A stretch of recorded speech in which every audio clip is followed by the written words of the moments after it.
In the news, Ondo State Executive Council members reaffirm commitment to Governor Akeredolu's government. Muslim cleric charges Ondo journalists to uphold professional ethics. Federal government to sanction employers over indecent working conditions. And from the foreign scene, Israel resumes Gaza bombing after truce expired.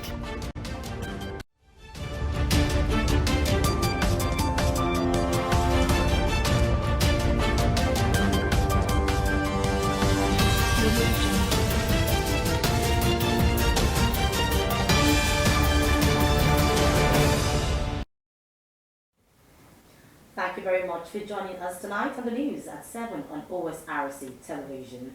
I am Oyewumi Ayinibara.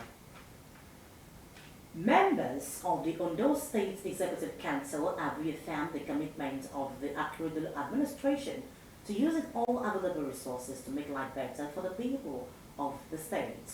The State Commissioner for Information and Orientation, Mrs. Bamidele Ademola Olateju, while briefing journalists at the end of the State Executive Council meeting in Akure, said council results to further sustain and improve policy measures for the vulnerable to cushion the effects of the subsidy removal. Government House correspondent Wahab Bankole now completes the story. About noon, members of the Ondo State Executive Council arrived at the governor's office for the State Executive Council meeting.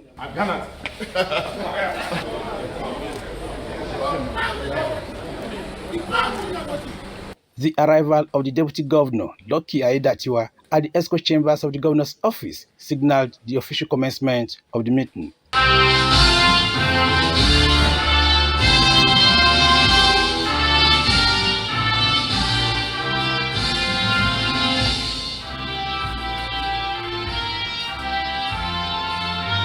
The business of the day commenced immediately after the opening formalities. Briefing journalists at the end of the meeting, the State Commissioner for Information and Orientation, Bamidele Ademola Olateju, said Ondo State became the first state to approve the payment of 35,000 naira wage award with effect from November. Agreement has been reached with Labour to pay the wage palliative 35,000 to workers in the state, and that will be paid from this month. The Information Commissioner also added that the council was briefed on the outcome of the peace meeting held with President Bola Tinubu in Abuja. We discussed as one family, and the key decisions were spelled out for those who were not there. And these are the key decisions that was reached in Abuja that we discussed among ourselves.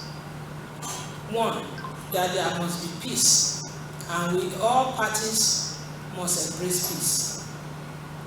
Two, that status quo should remain in the state. That the governor is still governor and the deputy governor is deputy governor. That there should be no dissolution of the State Executive Council. That the party structure should not be touched in the state.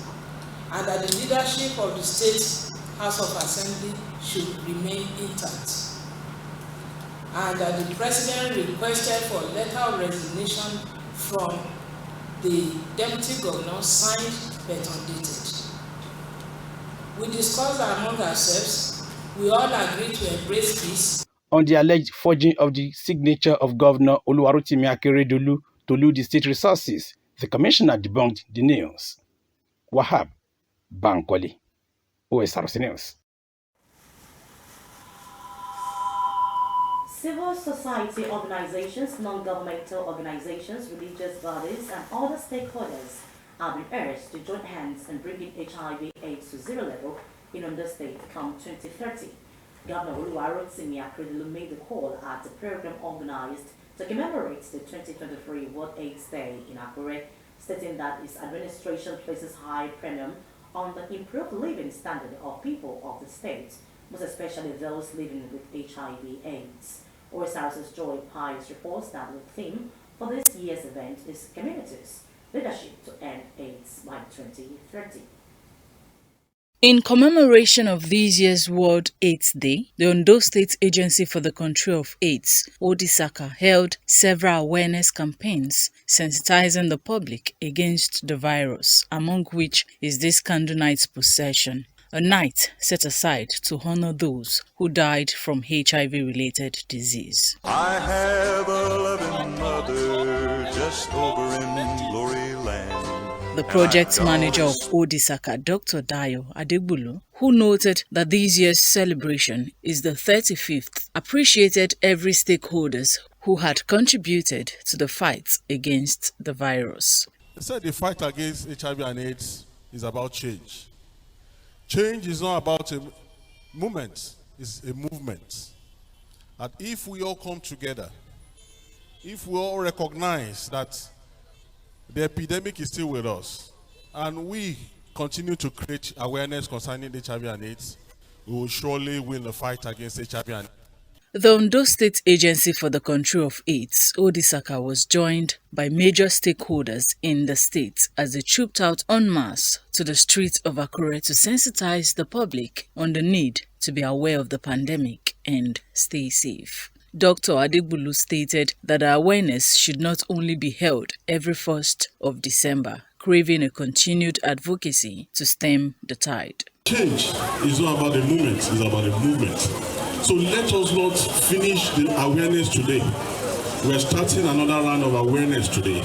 And when we trek, it's about creating awareness. And when we live here, it's not about going to sleep. It's about asking ourselves questions. What am I doing about HIV and AIDS? Am I contributing to the spread of the virus? Or am I preventing new infections in Ondo State? The head of service, Kayode Ogundele, Commissioner for Health, Banji Ajaka, represented by Permanent Secretary Folukemi Aladenola, said the day is critical to the civil service of Ondo State, while assuring of government's support for any worker discovered to be positive. HIV/AIDS is not a death sentence on anybody. We want all to know that raising awareness on this very important, what do we call it, disease, is just helping ourselves.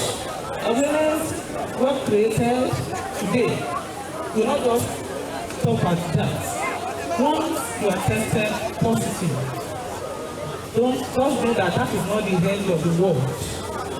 Let me say that for the government of Ondo State and the Ministry of Health, we are well positioned to make sure that you continue to live a very good life.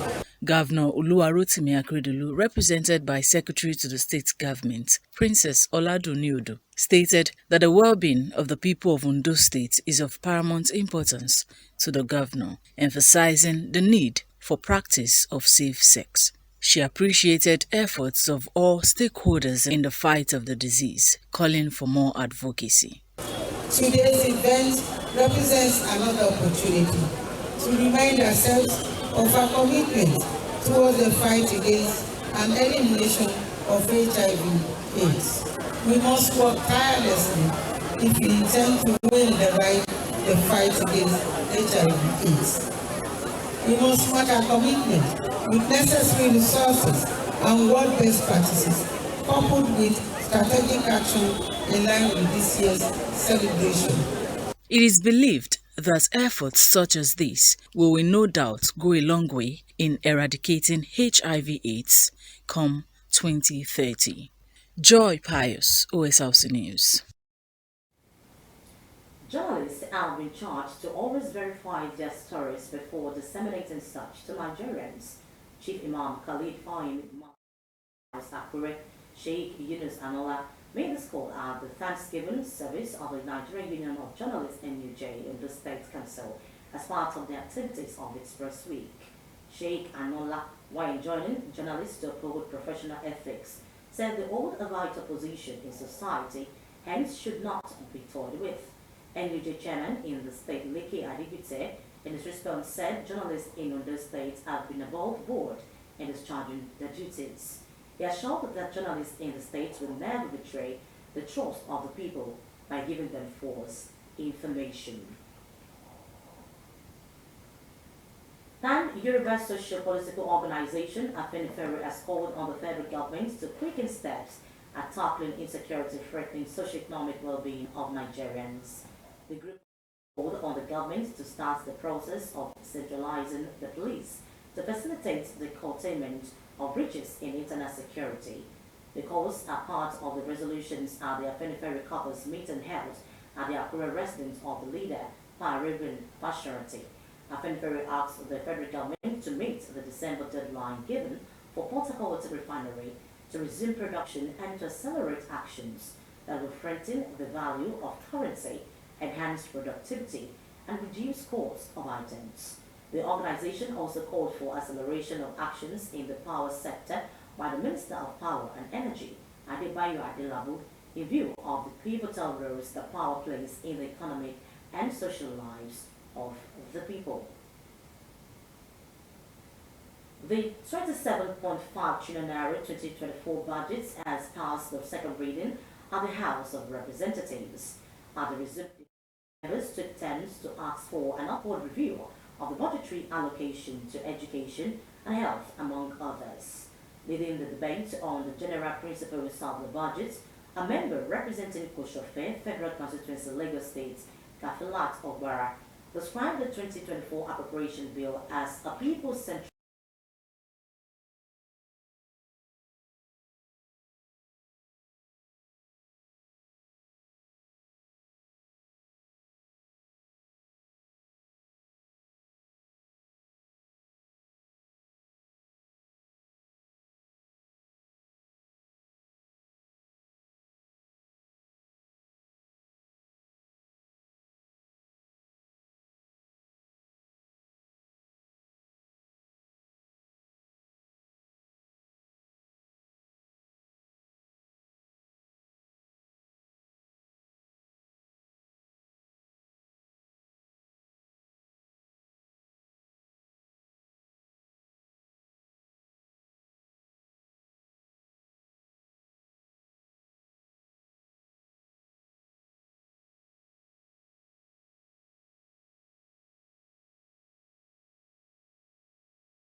and mischievous challenging APC to tell the public how it arrived at 50 billion naira contract pardon. He added that the construction of the three flyovers bridges, roads expansion, and pedestrians, which was flagged off on Monday by Governor Oborevori, cannot be faulted by any right-thinking Delta or political party that means well for the state. You're still watching Osrc News at 7 after the break. Federal government to sanction employers over indecent work conditions. Please do join us then.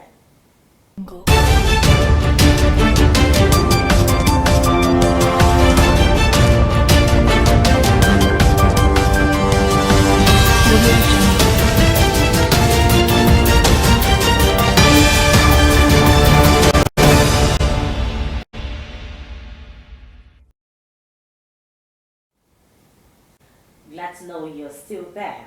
You can watch us live on our website www.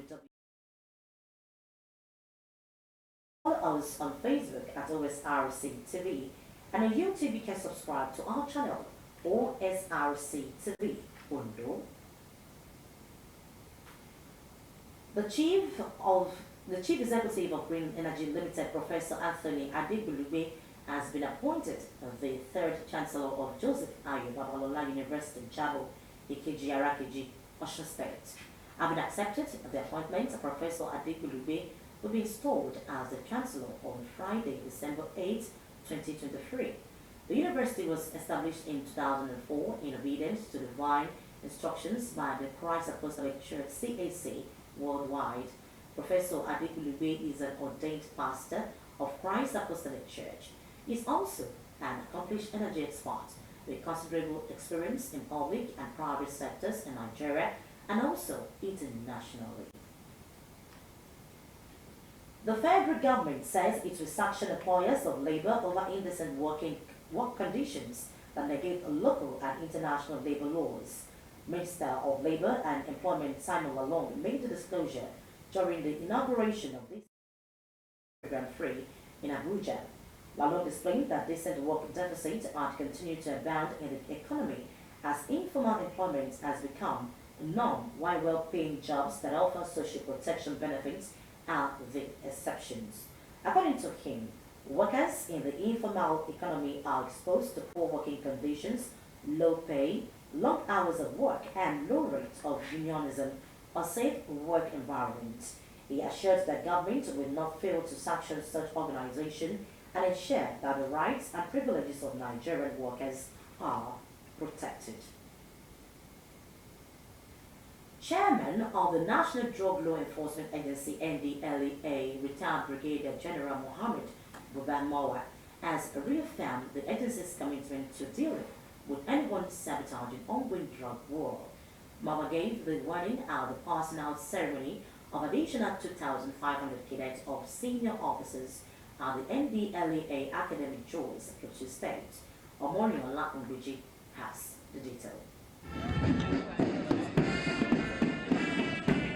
Record shows that the world of illicit drugs had become complex and more devastating to society, and the dynamics of the Nigerian drug situation had become more dire. The 2018 Drug Use Survey jolted Nigeria and sounded the alarm bell on the inevitability of arresting the situation. In January 2021, NDLEA was handed a lifeline to rejig its structure and improve its systems to counter contemporary drug problems. After months of rigorous training, these officers complete the additional personnel to the NDLEA workforce to fight against the abuse and trafficking of illicit substances. Justifying his charge to all officers, Chairman of the National Drug Law Enforcement Agency, NDLEA, retired Brigadier General Buba Marwa, who was represented by the Director Planning, Research and Statistics, Victoria Egbase, charged them to make their impact felt. He added that the agency has become proactive by creating a number of goal-oriented programs and efficient mechanisms such as offensive action and war against drug abuse advocacy. We will not tolerate sabotage from within. What that means is that the injection of additional 5,000 officers must have an immediate and far-reaching impact on the campaign. In other words, everyone must make their efforts to count. General Marwa warned the new officers not to be found wanting in the discharge of their responsibilities. Prepare your mind for the task ahead. The duties are such that there is no room for compromising the ethics of your profession and subverting the goals of the organization. He commended the leadership of the NDLEA Academy and its team of instructors for the success of the training.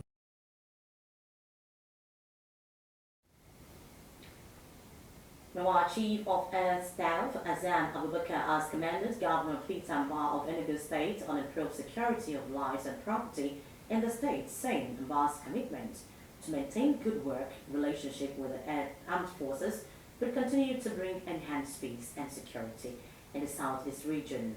And said that the Nigerian Air Force had recently invigorated its operations for peace and security in the region through the air component of the Joint Task Force Operation Udoka in Enugu by injecting a fresh set of troops.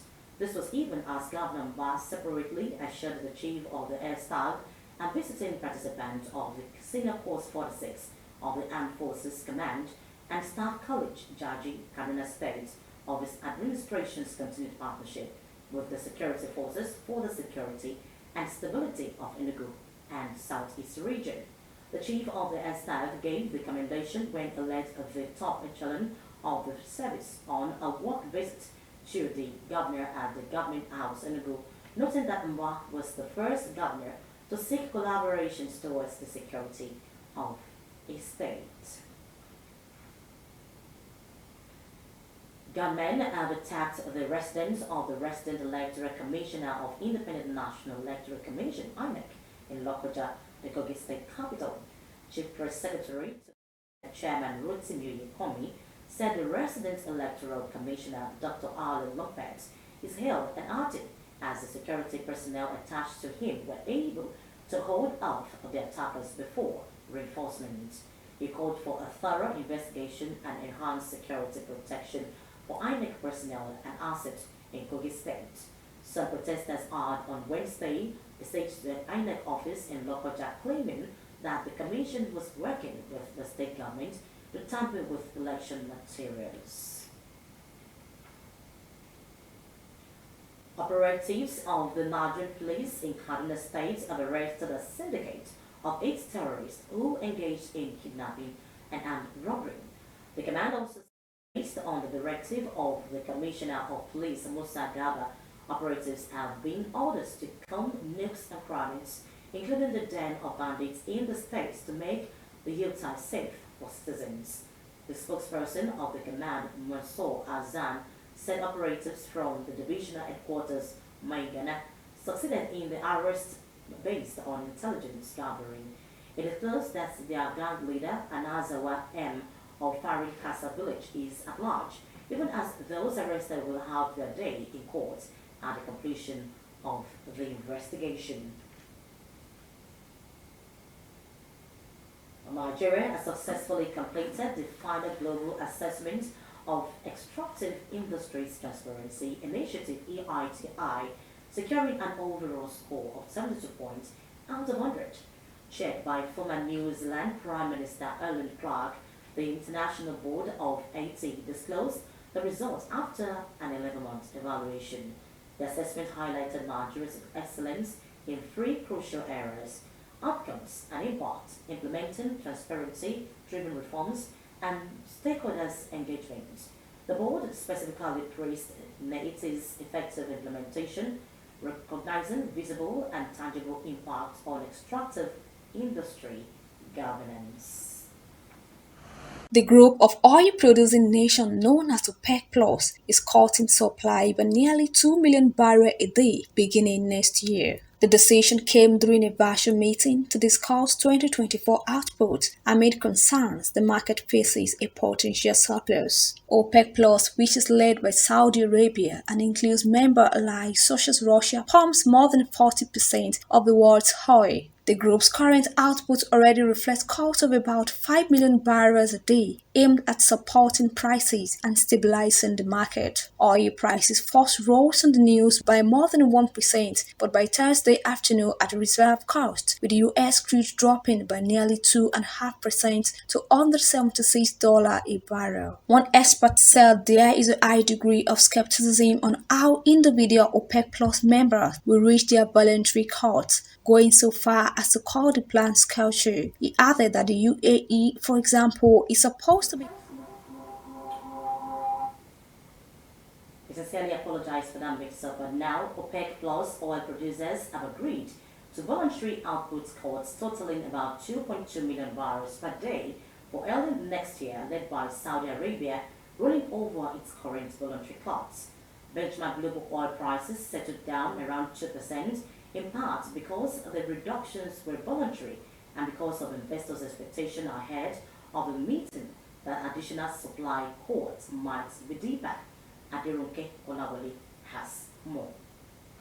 The group of oil-producing nation known as OPEC Plus is cutting supply by nearly 2 million barrels a day beginning next year. The decision came during a virtual meeting to discuss 2024 output amid concerns the market faces a potential surplus. OPEC Plus, which is led by Saudi Arabia and includes member allies such as Russia, pumps more than 40% of the world's oil. The group's current output already reflects costs of about 5 million barrels a day, aimed at supporting prices and stabilizing the market. Oil prices first rose on the news by more than 1%, but by Thursday afternoon at reserve cost, with US crude dropping by nearly 2.5% to under $76 a barrel. One expert said there is a high degree of skepticism on how individual OPEC Plus members will reach their voluntary cuts, going so far as to call the plan culture. He added that the UAE, for example, is supposed to be increasing production by 200,000 barrels per day by 2024.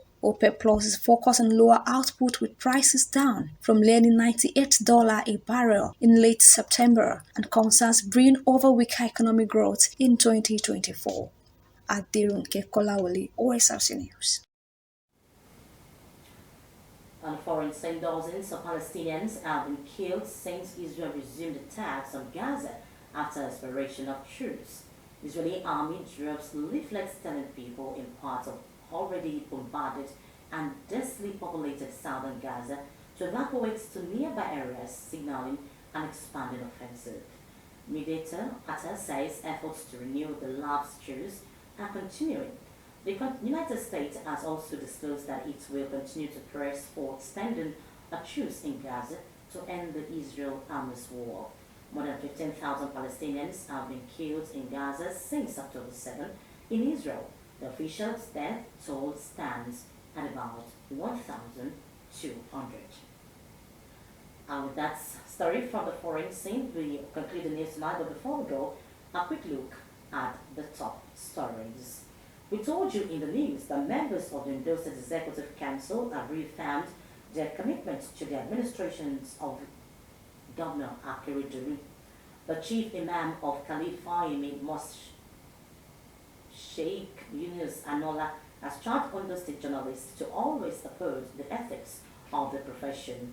He made call at the Thanksgiving service as part of activities to mark the Council's Press Week. The very government has announced that it will sanction employers of labor over indecent work conditions that are at variance with local and international labor laws. And from the foreign scene, we told you that fighting has resumed in Gaza after the 7-day temporary ceasefire between Israel and Hamas expired. And that's the news tonight. Thank you very much for staying there. Good evening.